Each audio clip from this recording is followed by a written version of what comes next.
নামাজে কতটুকু কম বেশি হলে সাহু সিজদা দিতে হয়? জাযাকাল্লাহ খাইর। নামাজে 3 রকমের বিষয় রয়েছে। আরকান, রুকুন, ফরজ। রুকুন ফরজ যদি ভুলে যায় তবু হবে না সাহু সিজদা করে ঘাটতি পূরণ, আর ইচ্ছা করে ছেড়ে দিল নামাজ হবে না। সেটা যদি পূরণ করা সম্ভব হবে, আর না হলে ওই রাকাত অথবা পুরো রাকাতের যদি রুকুন হয় তাহলে নামাজটা বাতিল হবে, আর না হয় ওই রাকাতটা বাতিল হয়ে যাবে। যেমন দুটো সিজদা করতে হবে, যদি একটা সিজদা করেন আর একটা সিজদা না করেন তাহলে ওই রাকাতটা হবে না।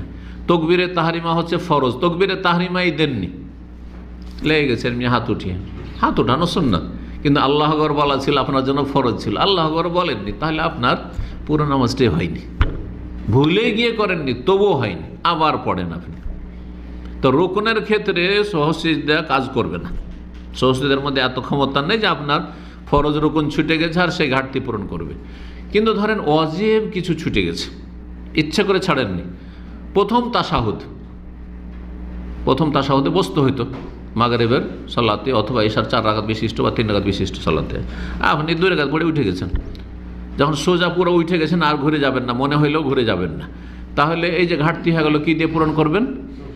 এই কমতি বা ঘাটতি পূরণ হবে সাহু সিজদা দিয়ে। তাহলে ওয়াজিব যদি ছুটে যায় তাহলে সাহু সিজদা। সুন্নত ছুটেছে, একবার রফে দেন, সামি আল্লাহু আলাইহি রফে দেন কত ভুলে গেছেন, বা রুকুতে যাওয়ার সময় রফে দেন করেননি, আর আপনি রফে দেনকে বলেন সুন্নতি বলেন, হানাফিদের মতো মনসুখ বলেন না, রহিত বলেন না। সুন্নত ছুটলে কি সাহু সিজদা করতে হবে? না, করতে হবে না। ধরেন দোয়া মাসুরা ছুটে গেছে, আত্তাহিয়াত পড়া হয়েছে, আল্লাহুম্মা সাল্লি আলা মুহাম্মদ আল্লাহু বারিক আলা মুহাম্মদ পড়া হয়েছে, আল্লাহুম্মা ইন্নী যালামতু নাফসি পড়া হয়নি, বা আল্লাহুম্মা ইন্নী আউযু বিকা মিন আযাবিল কবর পড়া হয়নি, কোনো দোয়ায় পড়া হয়নি, তাহলে কি সাহু সিজদা করতে হবে? না, সুন্নতের ক্ষেত্রে সাহু সিজদা হবে না। তাহলে নামাজে 3 রকম যেটা রয়েছে, সেটার প্রথমটা হচ্ছে ফরজ রুকুন, দ্বিতীয় হচ্ছে ওয়াজিবাত। রুকুন হচ্ছে 14টি আর ওয়াজিবাত হচ্ছে 8টি, আর তারপরে বাকি সুন্নত অনেকগুলি রয়েছে, কথাগত সুন্নাত অথবা কর্মগত আমলগত সুন্নাত, সেগুলোর ক্ষেত্রে সাহু সিজদার প্রয়োজন। সাহু সিজদা 3 ক্ষেত্রে রয়েছে। কে বলতে পারে? 3টি ক্ষেত্রে সাহু সিজদা। হ্যাঁ, কম হইলে, বেশি হইলে, আর সন্দেহ হইলে। 3 রাকাত পড়লাম না 4 রাকাত, সন্দেহ হইতে লাগলো, তাহলে আপনি নিশ্চিত কমটা 3, তো কোনো সন্দেহ নেই, 3 ধরে নেন কেউ বলার না থাকলে, আর তারপরে আপনি আর 1 রাকাত পড়ে নিশ্চিত হয়ে যান।